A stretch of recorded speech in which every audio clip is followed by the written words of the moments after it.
Hello बच्चों, मैं प्रीता कुमारी झा इस पहचान क्लास में आपका स्वागत करती हूँ।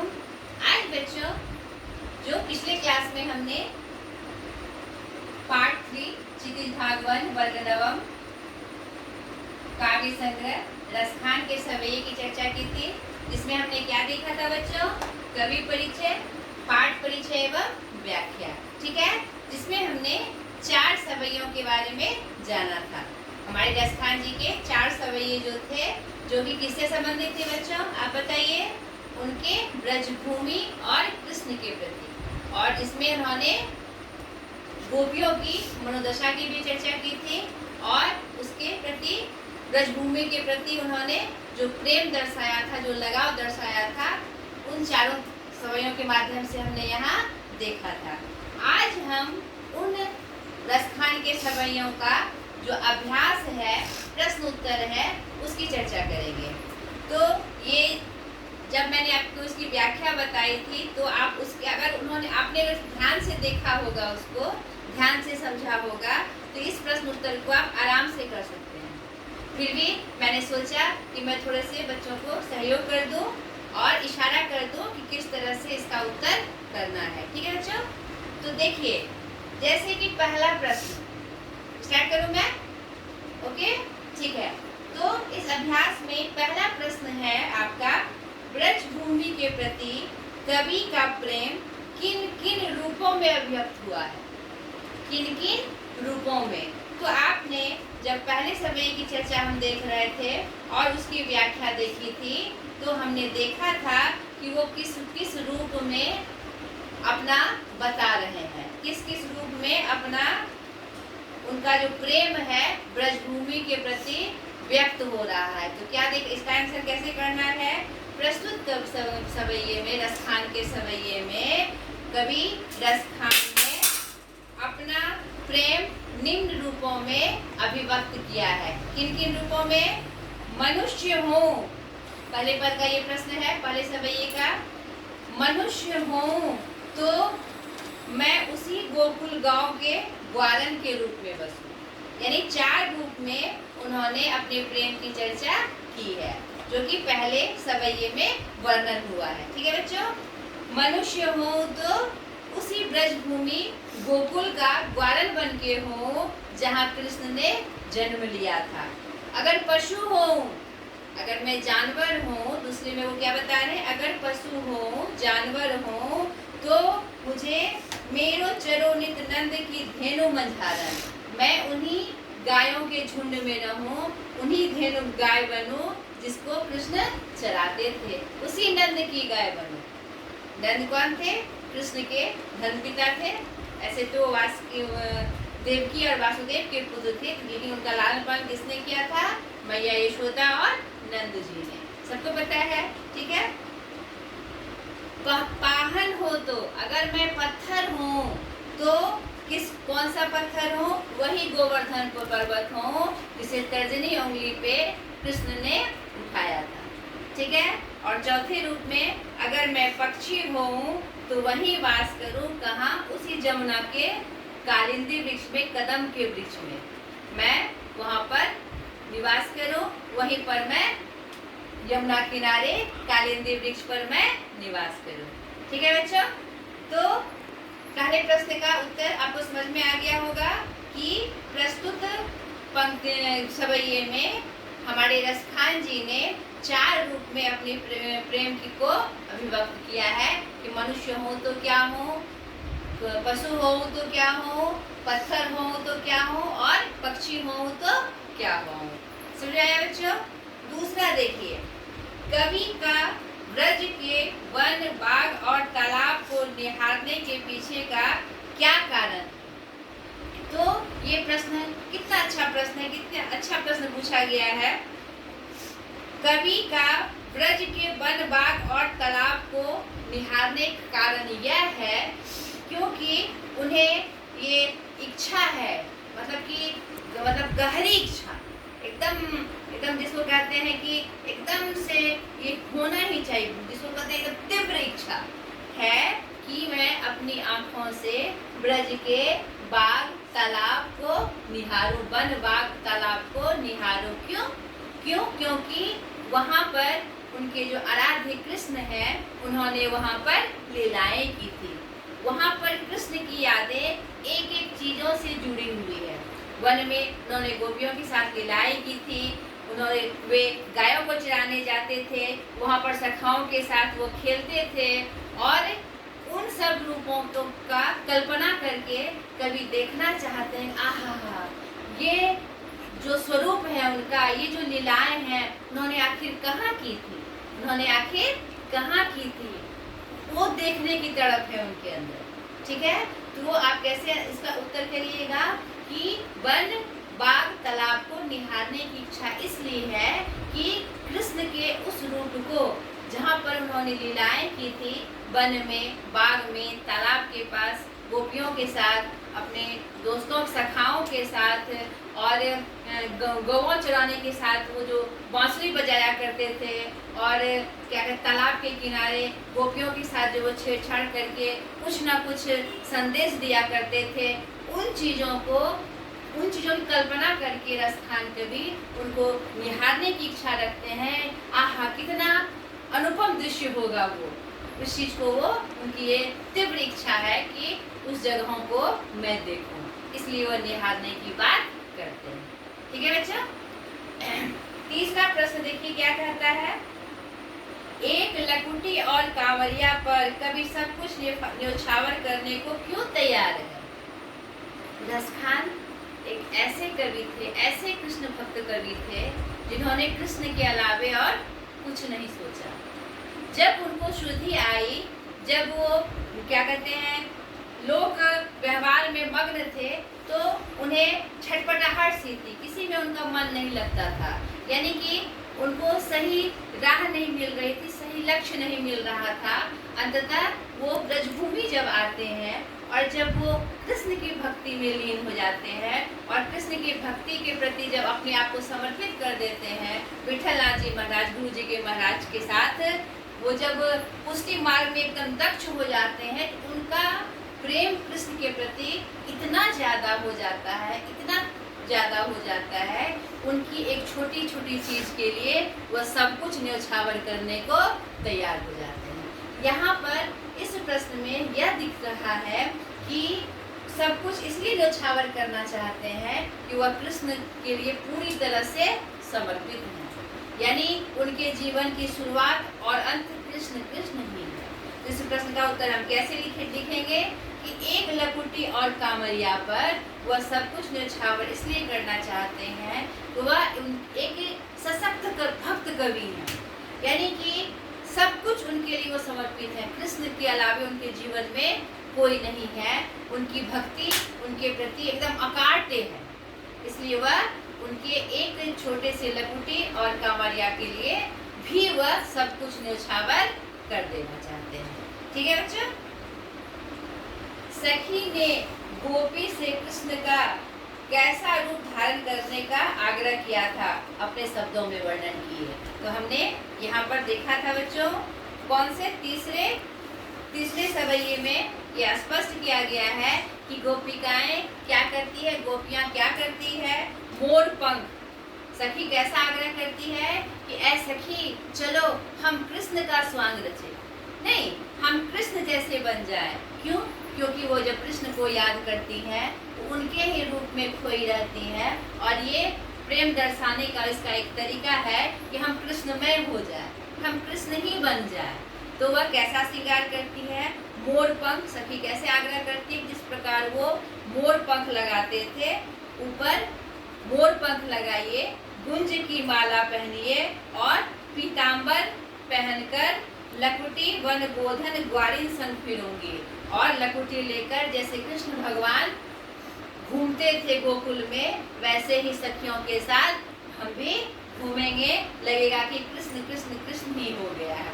सब कृष्ण के रूप में सजकर उनका ही स्वांग रचते हुए पूरे गोकुल को क्या करेंगे, कृष्णमय बना देंगे। सखी इस प्रकार से रूप धरकर करती है, आग्रह करती है, और क्या करती है कि उनकी बांसुरी को लेकिन अधर पर नहीं रखूंगी, कृष्ण के रूप का पूरा स्वरूप कब पूर्ण होगा? जब हम कृष्ण का स्वांग रचेंगे तो हमारा स्वरूप कब पूरा होता है?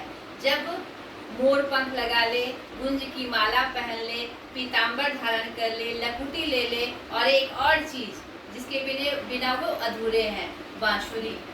नहीं, लेकिन यहाँ पर गोपियाँ क्या करती हैं कि बांसुरी को नहीं लूंगी, उसको अधर पे नहीं रखूंगी, वो तो सौत है हमारी। नहीं, वहाँ पर उसे वो क्या बता रही है? सौत बता रही है कि सब कुछ करूंगी लेकिन बांसुरी को होठों से नहीं लगाऊंगी, क्योंकि वो बांसुरी हमेशा कृष्ण के होठों से लगी रहती है, बहुत प्यार करते हैं वो उसे। तो एक स्त्री का जो स्वभाव होता है, यहाँ पर स्त्री स्वभाव की चर्चा की गई है कि वो उसको मुख से लगाना नहीं चाहती है। बाकी वो मोर पंख, गुंज की माला, पीतांबर, हाथों में लकुटी लेकर कृष्ण का रूप धारण करने का आग्रह सखी गोपियों से करती है। ठीक है बच्चा, आगे देखिए।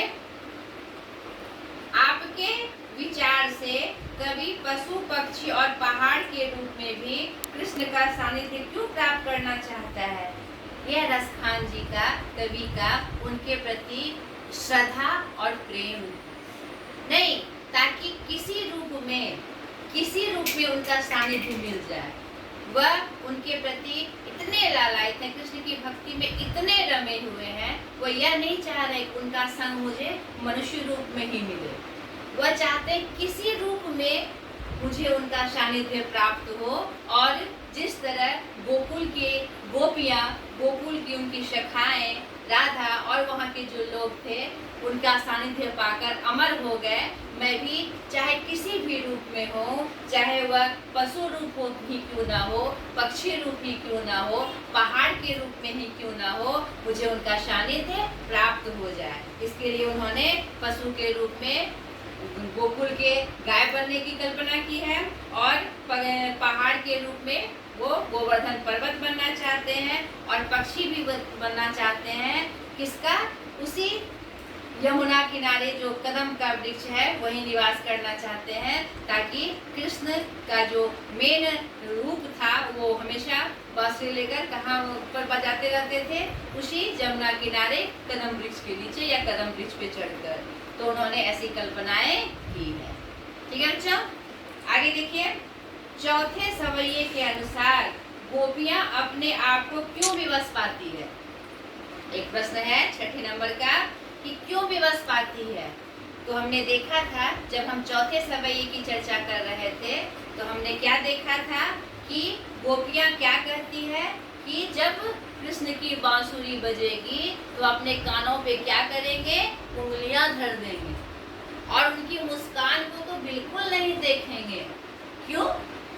यहाँ पर प्रश्न का जवाब आपको ऐसे लिखना है कि चौथे सवैये के अनुसार गोपियां अपने आप को किस समय विवश रूप में पाती है? जब वह कृष्ण की मुरली की धुन सुन लेती है। जब कृष्ण की मुरली की धुन उनके कानों तक पहुंच जाती है तो वह सब कुछ भूल जाती हैं, विवश हो जाती हैं, उनकी फिर कोई बात नहीं चलती। एकदम से वह मोह पास में बनकर, उस मुरली की धुन की मोह पास में बनकर अपने सब कुछ सुध बुध भूल बैठती हैं, सारे कुछ भी काम करने को अपने आप को असमर्थ पाती हैं। उसी तरह उनकी मुस्कान, श्री कृष्ण की मुस्कान के प्रति भी उनकी सेम बात है कि अगर उसकी मुस्किल छवि को देख ले तो फिर तो हमारा दिल, हमारा मन, हमारा हृदय, हमारा सब कुछ कृष्ण चुरा ले जाते हैं। फिर क्या होता है? अंत में कह रही है, मुख की मुस्कानी संभारी न जाए, न जाए, न जाए। अब अगर वो उनकी मुस्कान को वो देख लेते हैं तो हमारा चित्त फिर नहीं संभलता, नहीं संभलता, नहीं संभलता। यहाँ पर कहाँ किसके लिए अपनी व्यवस्था दिखा रही है गोपियाँ कि उनके मुरली की धुन कान में ना पड़े, और उनकी जो मुस्कान वाली छवि है अगर वो दिख जाए, वो सामने आ जाए, तो फिर हम विवश हैं, हम उसके मोह पास में बनने के लिए विवश हैं। ठीक है, समझ में आया बच्चों आपको? नेक्स्ट देखिए, 7 नंबर कहता है भाव स्पष्ट कीजिए।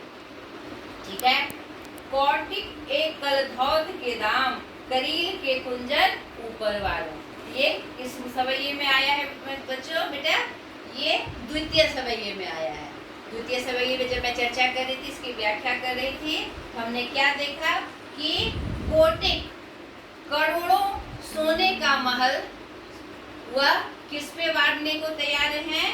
करील के कुंजन ऊपर वालों, जो गोकुल की झाड़ियां हैं कांटे की, उस पे भी वो वारने के लिए तैयार है। यानी कि अगर उन्हें कांटा भी बनने का मौका मिल जाए गोकुल का, तो उसके लिए भी वह करोड़ों सोने का महल न्योछावर करने को तैयार है। इतनी आस्था थी कृष्ण के प्रति, इतना प्रेम, सच्चा प्रेम रसखान जी का कृष्ण के प्रति था। तो यहाँ पर कैसे लिखना है, मैंने आपको बताया था पिछले वीडियो में कि इस तरह के प्रश्नों का उत्तर कैसे करते हैं। मैं फिर से एक बार इसकी चर्चा कर देती हूँ। जब आपको प्रश्न में आए, भाव स्पष्ट करिए। मैं फिर से ये बात बता रही हूँ बच्चों आपको, भाव स्पष्ट करिए, भाव स्पष्ट करें, ठीक है। या लिखा हो आशय स्पष्ट करें, आशय स्पष्ट करें, या फिर लिखा हो अर्थ स्पष्ट करें, अर्थ बताएं, अर्थ बताएं। या इस तरह का कोई भी प्रश्न हो, कोई पंक्ति दी हो, चाहे वह गद्य भाग की हो, चाहे वह पद्य भाग की हो, तो सबसे पहले हम क्या करते हैं कि पाठ परिचय देते हैं। पहला हम क्या करते हैं, उसका पाठ परिचय देते हैं, ठीक है। उसके बाद हम कवि परिचय लिखते हैं। अगर पद्य है तो कवि परिचय, अगर गद्य है तो फिर लेखक परिचय, ठीक है। कवि परिचय देते हैं। उसके बाद हम क्या करते हैं, उस पंक्ति का संबंध किस अर्थ में लिया गया है, पंक्ति परिचय देते हैं। तीसरा हम क्या करते हैं, फिर तीसरा हम क्या देते हैं, पंक्ति का परिचय देते हैं कि वह किस अर्थ में आया है, क्यों लिया गया, और अंततः उसका सार हम लिखते हैं कि वह पंक्ति का सार, किस अर्थ में वो पंक्ति आई, वो क्या कहना चाहता है कवि। नहीं, जैसे कि पहले में आप देखिए, कोटिक अकलथौत के धाम, करील के कुंजन ऊपर वालों। आपको आंसर कैसे करना है इसका, प्रस्तुत पंक्ति हमारे पाठ्य पुस्तक काव्य संग्रह पाठ 3 रसखान के सवैये से ली गई है, जिसके कवि कौन है, रसखान जी हैं, क्योंकि यहाँ पर स्पष्ट है रसखान के सवैये रसखान जी हैं। उसके बाद मैंने क्या बताया, पंक्ति परिचय। इस पंक्ति परिचय में वह इस सवैये में क्या बता रहे हैं कि कृष्ण की किसी भी चीज के लिए वह सब कुछ वारने को तैयार हैं। उनकी लकुटी और कमरिया पर तीनों लोक का राज वह न्योछावर करने को तैयार हैं। 8 सिद्धि वो न्योछावर करने को तैयार हैं। नवो निधि, नवो खजाना वह न्योछावर करने को तैयार हैं। और ये आशा करते हैं कब रसखान इन आँखों से वन बाग तालाब गोकुल का ब्रजभूमि का वह निहारेंगे। और अंततः वह क्या कहते हैं कि करोड़ों सोने का महल, नहीं करोड़ों सोने का महल, कोटि कलधौत के धाम। करोड़ों, कलधौत का एक मीनिंग आपका होता है स्वर्ग का धाम, एक होता है सोने का महल, एक क्या बोलता है स्वर्ग का धाम भी। दूसरे अर्थ में यह भी हम आता है, कलधौत मतलब स्वर्ग का धाम, ठीक है। शाब्दिक अर्थ में जाने तो सोने का महल, ठीक है। तो करोड़ों वह किस पर वार कर देना चाहते हैं, अगर ब्रजभूमि का क्या कहते हैं कांटे का भी झाड़ अगर हो तो वह उस पे न्योछावर कर देना चाहते हैं। ये स्पष्ट करने के बाद आपको सार बताना है कि कृष्ण के प्रति इतना प्रेम, इतनी आस्था उनके अंदर थी कि वह उनके लिए, उनके एक एक चीज के लिए अपना सब कुछ न्योछावर करने को तैयार थी। ठीक है बच्चों, ऐसे इसका उत्तर देना है, ऐसे आंसर करना है। कभी भी इस तरह का प्रश्न आए तो आप ऐसे ही उत्तर करिएगा, ठीक है बच्चों। अब देखिए उसी तरह, माँ हरी वाह मुख की मुस्कानी, संभारी न जाहे न जहे न जहे। तो अंतिम सवैये में हमने देखा, अभी तुरंत मैंने इसकी चर्चा भी की कि क्यों व्यवस्था जाहिर करती है। नहीं, उसी तरह आपको देना है क्या प्रस्तुत पंक्ति, हमारे काव्य संग्रह पाठ 3 रसखान के सवैये से ली गई है। उसके कवि रसखान जी हैं। इन सवैये में इस पंक्ति के माध्यम से वह कृष्ण के मुरली की धुन और मुस्कान की चर्चा कर रही हैं कि अगर उनकी मुरली की धुन कानों तक आ जाए और उनकी मुस्कान को देख लिया जाए तो फिर हमारी सुधि खत्म हो जाती है, हमारा जो मन है उनका हो जाता है, फिर हमारी कुछ भी नहीं चलती, कुछ भी नहीं चलती। इसी क्रम में वह यह पंक्ति लिख रहे हैं, माहरी व मुख की मुस्कानी संभाली ना जाए, संभाली ना जाए, संभाली ना जाए। इस पंक्ति में कृष्ण की मुस्कान को देखकर क्या है कि हम अपना मन नहीं संभाल सकते, नहीं संभाल सकते, नहीं संभाल सकते। इसी पंक्ति के माध्यम से वह रसखान जी किसकी मनोदशा को बता रहे हैं? गोपियों की मनोदशा को बता रहे हैं, चित्रित कर रहे हैं। ठीक है बच्चों, इसी तरह से आपको आंसर करना है इस तरह के प्रश्नों का। कोई दिक्कत? आगे बढ़ो। कालिंदी कूल कदम की डारन में कौन सा अलंकार है? ये आपका 8वां नंबर प्रश्न क्या कह रहा है? कालिंदी कूल कदम की डारन में कौन सा अलंकार है? आपने शायद अलंकार पढ़ा होगा या नहीं पढ़ा होगा, तो मैं शॉर्ट में आपको बता रही हूँ। अलंकार व्याकरण का एक भाग है। अलंकार मतलब क्या होता है? गहना। नहीं, जिस तरह एक स्त्री गहना पहनकर, आभूषण पहनकर अपने आप को शोभायमान करती है, उसी प्रकार काव्य में, कविता में शब्दों का और अर्थों का अलंकरण पहनाकर उसे सुंदर बनाया जाता है। अगर कविताएं हम सीधी सीधी बातों में कह दे, जैसी हम बातें करते हैं सीधी सीधी बातों में कह दे, तो वह उतना प्रभावशाली नहीं होती है जितना कि उसको हम सजा के बोले। नहीं, आपने इनके भी सवैये में देखा कि शब्द का कितना जादू है। नहीं, कितना जादू है कि अपनी बातें अगर वो सीधी सीधी अर्थ में कहते तो फिर उतनी प्रभावशाली नहीं होती। लेकिन यहाँ पर तो हर सवैये में उनके शब्द का जादू है।